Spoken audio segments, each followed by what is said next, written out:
Movie की शुरुआत में हमें एक जेल का सीन दिखाया जाता है जहां पर एक बहुत ही खूंखार और खतरनाक कैदी एक्सरसाइज कर रहा था। वो कैदी इतना ज्यादा खतरनाक था कि उसके डर से जेल के बाकी सभी कैदियों की पैंट गीली हो जाती थी। फिर थोड़ी देर बाद वहां पर कुछ पुलिस ऑफिसर्स आते हैं और उस कैदी से कहते हैं कि अब तुम्हारे जेल से निकलने का वक्त आ चुका है, जिसके बाद उस कैदी को जेल से रिहा कर दिया जाता है। फिर हम देखते हैं कि वो खूंखार कैदी सिर्फ 1.5 फुट का था जिसका नाम केल्विन था। तभी उसे वहां पर लेने उसका दोस्त पर्सी आता है और वो दोनों कार में बैठकर घर जाने लगते हैं। फिर रास्ते में केल्विन पर्सी से कहता है कि अब मुझे पैसे कमाने हैं, इसलिए तुम मेरे लिए एक नौकरी ढूंढो। इस पर पर्सी उससे कहता है कि उसके पास एक ऐसा काम है जिसको पूरा करने पर उनको $1 मिलियन मिलेंगे और इस काम को करने के बाद उन्हें पूरी जिंदगी कुछ करने की जरूरत ही नहीं होगी। अब इतने पैसों के बारे में सुनकर केल्विन भी हैरान हो जाता है और वो पर्सी से कहता है कि वो इस काम को करने के लिए तैयार है। दूसरी तरफ हम एक कपल को देखते हैं जिसमें हस्बैंड का नाम डैरल था और वाइफ का नाम वेनेसा था। वो दोनों रेस्टोरेंट में अपने बच्चे को लेकर झगड़ा कर रहे थे। असल में बहुत कोशिशों के बाद भी उन दोनों का बच्चा नहीं हो रहा था, जिस वजह से वो दोनों काफी परेशान रहते थे और हमेशा एक दूसरे से लड़ते रहते थे।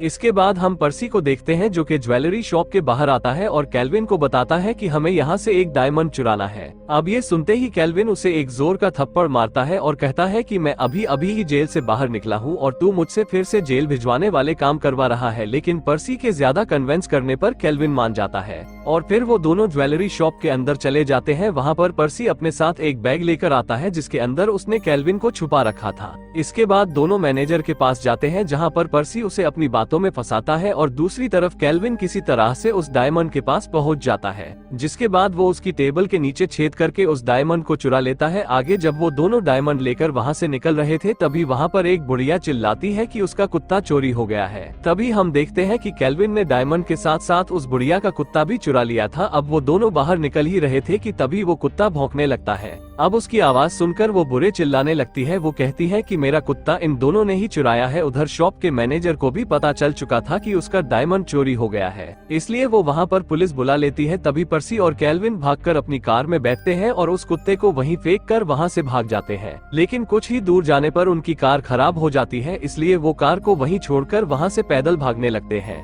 वहीं पुलिस बुढ़िया से पूछताछ करती है जहां पर वो बुढ़िया उनसे कहती है कि वो चोर बिल्कुल कोयले की तरह काला था। वहीं पर्सी और केल्विन भागते हुए शॉपिंग कॉम्प्लेक्स में घुस जाते हैं। वहीं पर डैरल और वेनेसा भी शॉपिंग कर रहे थे। अब उनको देखते ही केल्विन भागकर उनके पास आता है और उस डायमंड को पुलिस से बचाने के लिए उसे वेनेसा के बैग में डाल देता है। थोड़ी देर बाद पुलिस उनको ढूंढते हुए वहां पर भी पहुंच जाती है, पर उनको वहां पर कोई नहीं मिलता। इसके बाद हम वेनेसा डैरल को देखते हैं जो कि वापस अपने घर आ जाते हैं और वहां पर उनके पीछे पीछे पर्सी और केल्विन भी पहुंच जाते हैं और वो दोनों वहां पर प्लान बनाने लगते हैं कि किसी भी तरह उन्हें वो डायमंड वापस लाना ही है। तभी पर्सी को एक आइडिया आता है और वो केल्विन को एक छोटा बच्चा बनकर उनके साथ रहने को कहता है ताकि मौका मिलने पर वो उस डायमंड को वहां से वापस ले आए। लेकिन केल्विन को ये आइडिया पसंद नहीं आता और वो पर्सी को मना कर देता है। लेकिन डायमंड को वापस लाने के लिए पर्सी केल्विन को जैसे तैसे कन्विंस कर लेता है और उसे टोकरी में डालकर उसको डैरल और वेनेसा के घर के बाहर रख देता है। फिर थोड़ी देर बाद जब डैरल घर के बाहर आता है तो वहां पर वो केल्विन को देखकर बहुत इमोशनल हो जाता है। वो सोचने लगता है कोई इंसान इस तरह अपने ही बच्चे को हमारे घर के बाहर छोड़कर कैसे जा सकता है। इसके बाद डैरल केल्विन को उठाकर अपने घर के अंदर ले आता है और वेनेसा के साथ मिलकर उसका डायपर चेंज करने लगता है। लेकिन तभी वो दोनों केल्विन के हथियार को देखकर डर जाते हैं क्योंकि उसका हथियार उसकी उम्र के हिसाब से बहुत बड़ा था।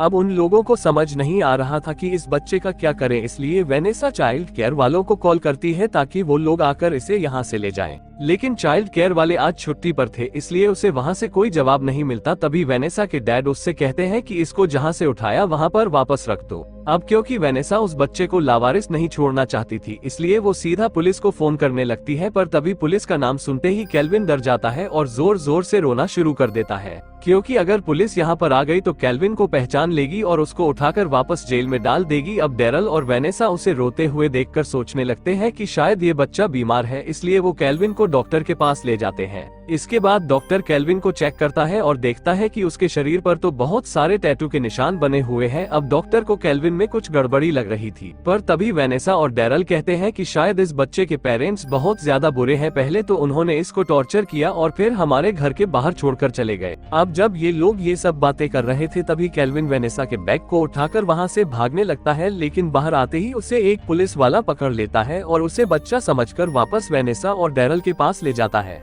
अब वेनेसा उस पुलिस वाले को सारी बातें बताने लगती है, लेकिन तभी केल्विन वेनेसा को मॉम कहकर बुलाता है, जिसको सुनकर वेनेसा बहुत ज्यादा इमोशनल हो जाती है। अब वेनेसा उस पुलिस वाले को कुछ नहीं बताती और केल्विन को अपने पास रख लेती है। इसके बाद अगले सीन में हम जॉन नाम के एक आदमी को देखते हैं जो कि एक गैंगस्टर था और उसी ने ही पर्सी को उस डायमंड को चुराने का काम दिया था। लेकिन पर्सी ने अभी तक उसका काम पूरा नहीं किया, इसलिए जॉन उसे धमकी देता है कि अगर 7 दिनों के अंदर उसने उसका डायमंड नहीं ला कर दिया तो वो उन दोनों को मार डालेगा। वहीं दूसरी तरफ हम वेनेसा को देखते हैं जो कि अपने कुछ फ्रेंड्स को केल्विन से मिलाने के लिए उन्हें घर पर बुलाती है, लेकिन जब वो सभी औरतें केल्विन को देखती है तो वो हैरान हो जाती है क्योंकि केल्विन बाकी बच्चों से बहुत अलग था। इसके बाद वेनेसा अपनी फ्रेंड्स को लेकर किचन में जाती है, जहाँ पर केल्विन उसकी एक फ्रेंड को हवस भरी नजरों से देखने लगता है। इसके बाद केल्विन उसके पास जाता है और उसे गोद में उठाने के लिए कहता है। फिर जब औरत उसे अपनी गोद में उठाती है तो केल्विन उसके साथ गंदी हरकतें करने लगता है। दूसरी तरफ वेनेसा को लग रहा था कि शायद केल्विन को भूख लगी है, इसलिए वो अपनी एक फ्रेंड को उसे माँ का दूध पिलाने के लिए कहती है।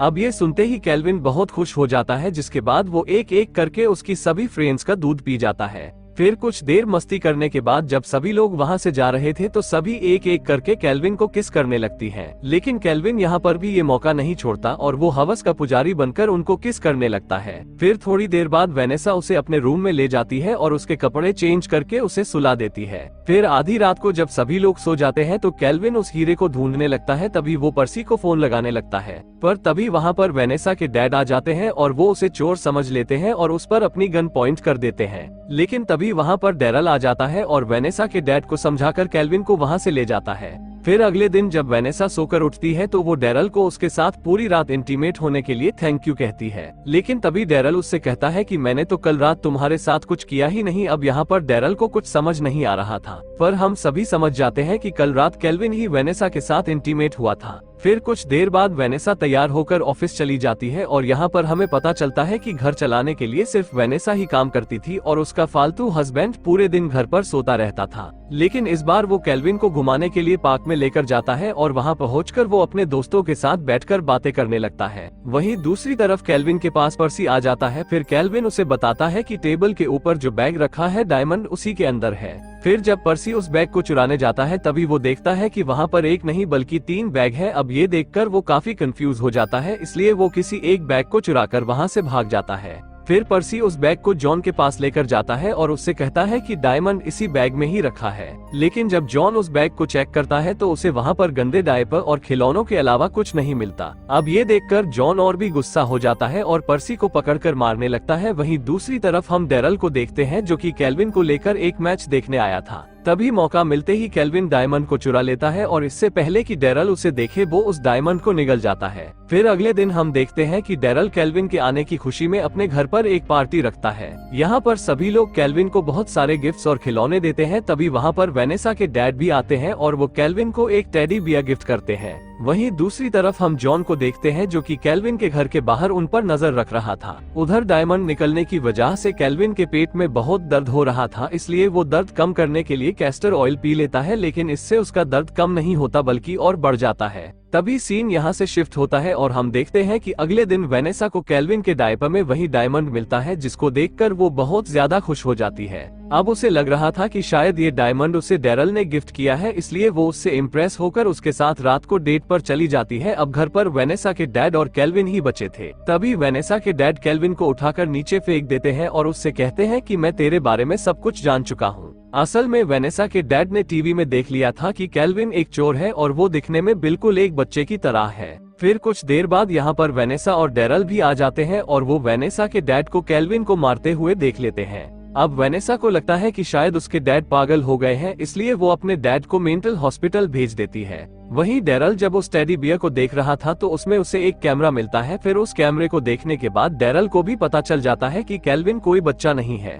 इसलिए वो उसे घर के अंदर ढूंढने लगता है। लेकिन तभी हम देखते हैं कि केल्विन पर्सी के साथ डायमंड लेकर वहां से निकल चुका था। रास्ते में पर्सी उसे बताता है कि आज रात को जॉन बैरल और वेनेसा के घर पर हमला करने का प्लान बना रहा है। अब ये सुनते ही केल्विन उसे वापस चलने के लिए कहता है, क्योंकि वो डैरल से इमोशनली अटैच हो चुका था और वो उसे ऐसे ही मरने के लिए नहीं छोड़ सकता था। वहीं दूसरी तरफ हम जॉन को देखते हैं जो कि डैरल के पास आकर उससे वो डायमंड मांगने लगता है, लेकिन डैरल को उसके बारे में कुछ भी पता नहीं था। अब जॉन डेरल को मारने ही वाला था, पर तभी वहाँ पर केल्विन आ जाता है और वो जॉन और उसके साथियों को कुत्ते की तरह मारता है। फिर थोड़ी देर बाद वहाँ पर पुलिस भी आ जाती है और जॉन और उसके साथियों को वहाँ से ले जाती है। फिर मूवी के लास्ट सीन में हम देखते हैं कि केल्विन उस घर को छोड़कर जा रहा था, लेकिन तभी डेरल उसे जाने से रोक लेता है और उसके साथ यहीं रहने को कहता है। फिर कुछ दिनों बाद वेनेसा को एक बच्चा होता है जो कि बिल्कुल केल्विन की तरह होता है, और इसी के साथ ये मूवी यहीं पर खत्म हो जाती है।